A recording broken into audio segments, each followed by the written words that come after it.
Understand how Smart Beta ETFs differ from passive ETFs, and they are a good investment bet. Smart Beta ETFs add a twist of customization to the traditional ETF. By picking and choosing stocks based on predetermined parameters, it adds an active element to a passive ETF. As a result, a Smart Beta ETF may not replicate an index composition that it follows. A Smart Beta ETF tracks an index like a passive one, but it also incorporates parameters or factors to pick a stock and allocate funds. The factors can be single or multiple. It can combine factors like value, alpha, volatility, momentum, etc.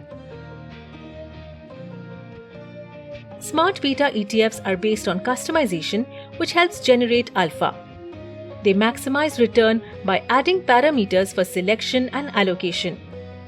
There is less reliance on market cap weights, which avoids overexposure to a single stock. Since there are many strategies or factors, it can help in portfolio diversification. Since Smart Beta ETF is a relatively new entrant in the market, trading volumes are low. Moreover, they are expensive as compared to traditional ETFs.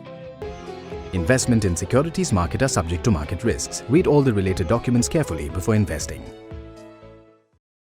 Subscribe to our YouTube channel and click on the bell icon to never miss an update from HDFC Securities. To watch all the episodes, click on the link in description.